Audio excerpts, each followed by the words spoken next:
जम्मू कश्मीर को लेकर मौसम विभाग ने अलर्ट जारी कर दिया है। यहाँ आंधी, बारिश और लैंडस्लाइड का अलर्ट जारी किया गया है। साथ ही वैष्णो देवी यात्रा पर फिलहाल के लिए रोक ही रहेगी। कटरा और त्रिकुट पहाड़ पर जाने की इजाजत लोगों को नहीं है। तो अमरनाथ यात्रा पर भी अभी फिलहाल रोक लगी हुई है। अभी रुकी हुए है बेस कैंप में, आगे नहीं जाने दिया जा रहा है लोगों को और इजाजत नहीं है कि वो बेस कैंप से आगे बढ़े। लगातार मूसलाधार बारिश की वजह से नागालैंड में तबाही मची हुई है। लैंडस्लाइड, फ्लैश फ्लड से इंफ्रास्ट्रक्चर और सड़कों को भारी नुकसान पहुंच रहा है। बड़ी संख्या में लोग भी कुदरत का कहर झेल रहे हैं। तस्वीरें नागालैंड के मोन शहर की हैं, जहां भारी बारिश की वजह से अचानक पहाड़ का एक बहुत बड़ा हिस्सा दरकने लगा और अपने साथ निचले इलाकों में इतनी मिट्टी और मलबा ले गया कि रिहायशी इलाकों में तबाही मच गई, जिसमें 8 लोगों की मौत हो गई, जबकि 12 लोग घायल, जिनको निकालने में रेस्क्यू टीम को काफी मशक्कत करनी पड़ी। तब जाकर मलबे में दबे लोग निकल पाए, जिसको तुरंत अस्पताल भेजा गया। हादसे में मृतकों के परिजन को 4-4 लाख रुपए और घायलों को 74,000 रुपए की आर्थिक मदद दी गई है, जबकि मौके पर रेस्क्यू ऑपरेशन जारी है। नेपाल में लगातार बारिश की वजह से कोसी नदी का जलस्तर बढ़ रहा है और इस वजह से बिहार के कई ऐसे जिले हैं जहां पर बाढ़ का खतरा मंडराने लगा है।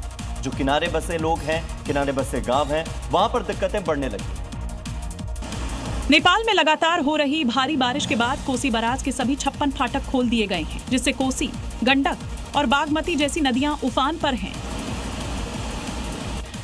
जिससे बिहार के सुपौल, सहरसा, अररिया, मुजफ्फरपुर और पूर्वी चंपारण समेत उत्तर बिहार के कई जिले गंभीर खतरे की चपेट में हैं, जिसको देखते हुए लोगों से नदियों और जलजमाव वाले क्षेत्रों से दूर रहने की अपील कर रहा है।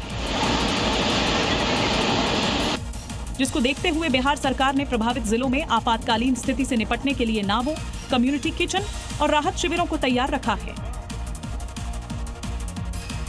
और बिहार से बड़ी खबर, जहां कोसी नदी का जलस्तर बढ़ गया है नेपाल में, क्योंकि भारी बारिश हो रही है और इसका असर अब कोसी नदी में देखने को मिल रहा है। जल संसाधन विभाग की ओर से अलर्ट जारी हुआ है। बांध की निगरानी के लिए निर्देश जारी कर दिए गए हैं। जल स्तर बढ़ रहा है और इस वजह से तेजी से कटाव हो रहा है। कटाव का असर उत्तरी बिहार के कई जिलों में देखने को मिल रहा है, जहां पर जल संसाधन विभाग ने लोगों को सावधान रहने के लिए कहा।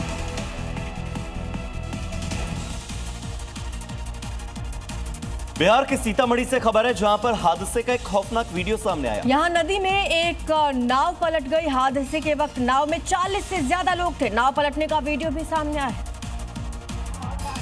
लेकिन गनीमत रही कि इसमें कोई जनहानि नहीं हुई।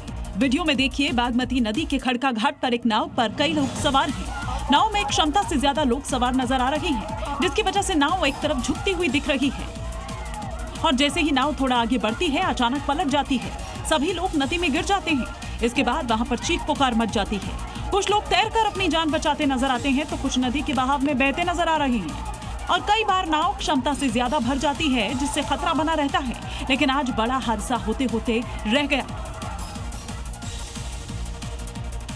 इधर उत्तर प्रदेश में लगातार हो रही बारिश के बाद नदियों में उफान आ चुका है और इसके बहाव ने नदी किनारे मकान को तोड़कर बर्बादी शुरू कर दी है। लखीमपुर खीरी से लेकर बलिया तक नदियों के कटान की वजह से तबाही मची हुई है, जिसमें देखते ही देखते कई ऐसे मकान हैं जो कि धराशायी हो गए। जब घाघरा नदी में बढ़ते उफान के कारण एक मकान उसकी चपेट में आया और देखते ही देखते पल भर में ढह गया, नदी में समा गया। कुछ ऐसे खौफनाक मंजर लखीमपुर खीरी में देखने को मिला, जहां शारदा नदी किनारे कुछ ही सेकंड में एक आशियाना उजड़ गया। बता दें, पिछले कई दिन से शारदा नदी का जलस्तर और बहाव लगातार बढ़ रहा है। इसी दौरान अचानक कटान इतना तेज हुआ कि नदी किनारे बना मकान देखते ही देखते भर कर गिर गया। बलिया और लखीमपुर समेत कई जिलों में नदियों के बढ़ते जलस्तर और कटान से आसपास के लोग दहशत में हैं। प्रशासन ने लोगों से नदी से दूर रहने की अपील की है।